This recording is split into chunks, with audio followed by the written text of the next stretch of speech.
بسم اللہ الرحمن الرحیم۔ ناظرین، میرے آج کے کالم کا عنوان ہے سمارٹ نانی۔ میاں نواز شریف کی آل پارٹی کانفرنس سے تقریب کے بعد جس طرح مسلم لیگ نون کے رہنماؤں اور کارکنوں نے داد و تحسین کے ڈانگرے برسائے ہیں، اس سے لگتا ہے کہ میاں نواز شریف نے اگر کسی وقت میں خود کو ہی برا بھلا بھی کہنا شروع کر دیا تو مسلم لیگ نون کے کارکن اس پر بھی واہ واہ کریں گے۔ آل پارٹیز کانفرنس میں شریک رہنماؤں کے ساتھ میاں نواز شریف نے پورس کے ہاتھی والا معاملہ کیا۔ آصف علی زرداری، بلاول بھٹو، میاں شہباز شریف، مریم نواز، مولانا فضل الرحمان اور دیگر کو اس بات کا گمان تک نہ تھا کہ 9 گھنٹے جاری رہنے والی اس اے پی سی میں کچھ ہی دیر بعد وہ میاں نواز شریف کی فرینڈلی فائرنگ کا شکار ہو جائیں گے۔ جیسا کہ آپ جانتے ہیں کہ مریم نواز چپ رہ کر میاں شہباز شریف اسٹیبلشمنٹ کا ترلا کر کے پاکستان میں گزر بسر کر رہے ہیں، اور مریم نواز کی چپ نے پورے ملک میں یہ تاثر پیدا کر رکھا تھا کہ اسٹیبلشمنٹ نے در پردہ عمران خان سے منہ موڑ کر مسلم لیگ نون سے تعلقات استوار کر رکھے ہیں۔ اور کچھ دیوانے تو یہ بھی کہتے سنیں گے کہ میاں نواز شریف واپس آ رہے ہیں، اور جنہوں نے انہیں باہر جانے کی اجازت دی تھی وہی میاں صاحب کو واپس لے کر آ رہے ہیں۔ مگر دنیا نے دیکھا کہ میاں نواز شریف دفاعی اداروں پر چڑھ دوڑے اور انہوں نے اپنے اندر کی آگ کو ظاہر کر دیا۔ ناظرین، آپ یہ بھی جانتے ہوں گے کہ میاں شہباز شریف کو بہت جدوجہد کرنا پڑی تھی اپنے بڑے بھائی کو جیل سے نکال کر لندن بھجوانے میں۔ اس ڈرامے کے لیے پلیٹلیس کی فلم الگ بنوائی گئی اور میاں نواز شریف کے لبے گور ہونے کا ماتم الگ سے کیا گیا، اور پھر کہیں جا کر مسلم لیگ نون کے اجڑے چمن میں دیداور پیدا ہوا اور میاں نواز شریف بیرون ملک علاج کے لیے چلے گئے۔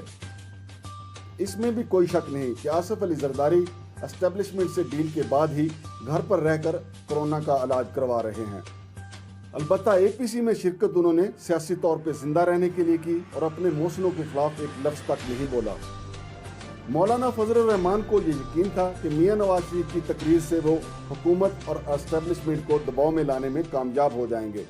مگر جب میاں نواز شریف نے توپوں کا رخ دفاعی اداروں کی طرف کیا تو مولانا کو بھی سمجھ آ گئی کہ اس اکٹھ کا مقصد موت کے گھاٹ اتار دیا گیا ہے۔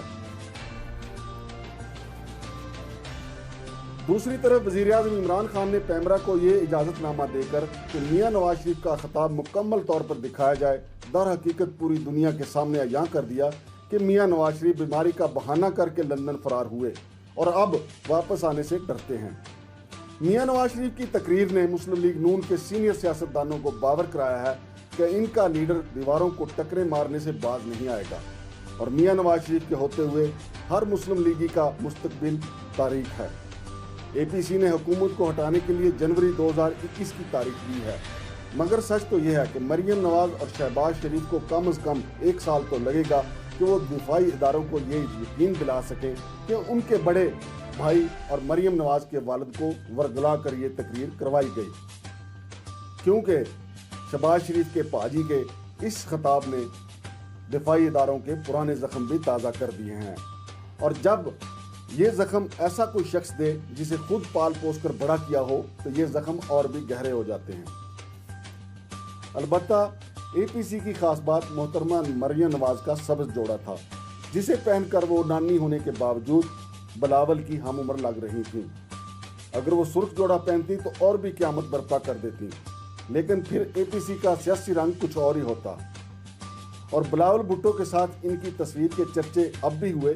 مگر سرخ جوڑے والی تصویر تو قیامت سے کم نہ ہوتی۔ اے پی سی میں جہاں جہاں نواز شریف نے کارپٹ بمباری کی تو وہاں محترمہ مریم نواز نے بجلیاں بھی بہت گرائیں، اور تباہی کس حد تک ہوئی اس کا پتہ چند روز بعد چلے گا، چونکہ اس کے آفٹر شاکس بعد میں یقینی طور پہ آئیں گے۔ ناظرین، اے پی سی میں مریم نواز کو دیکھ کر ایسا لگا کہ زمانہ کتنا بدل گیا ہے، کہ اب نانیاں کتنی سمارٹ آنے لگی ہیں۔ ہم نے ہمیشہ بوڑھی نانیاں دیکھیں جن کے چہرے پر پڑی جھریاں ان کی زندگی کے دکھ بتا رہی ہوتی تھیں۔ بہرحال اب سمارٹ سٹی، سمارٹ موبائل اور سمارٹ نانیوں کا ہی دور ہے۔ ویسے بھی مستقبل قریب میں مسلم لیگ نون کو اپنا نون بچانے کے لیے اب نانی کا ہی سہارا لینا پڑے گا۔ اور میاں شہباز شریف کو اپنا سیاسی مستقبل بچانے کے لیے یقینی طور پہ اب مسلم لیگ شیخ بنانے پہ غور کرنا ہوگا۔ جہاں تک سمارٹ نانی کا معاملہ ہے تو ناظرین آپ یہ بھی جانتے ہوں گے کہ انہیں بے نظیر بننے کا بہت شوق ہے۔ گزشتہ روز عدالت میں پیشی کے موقع پر ان کے اپنے ہی گارڈ کے ایک موقع نے ان کی ایسی چیخ نکلوائی جسے پورے ملک کی عوام نے سنا۔ تو ہم سمارٹ نانی سے یہ بھی گزارش کریں گے کہ بے نظیر بننے سے پہلے یہ بھی ذرا سوچ لیں کہ بے نظیر نے اپنوں کے کتنے ستم سہے، اور یہ تو ایک گارڈ کا موقع تھا۔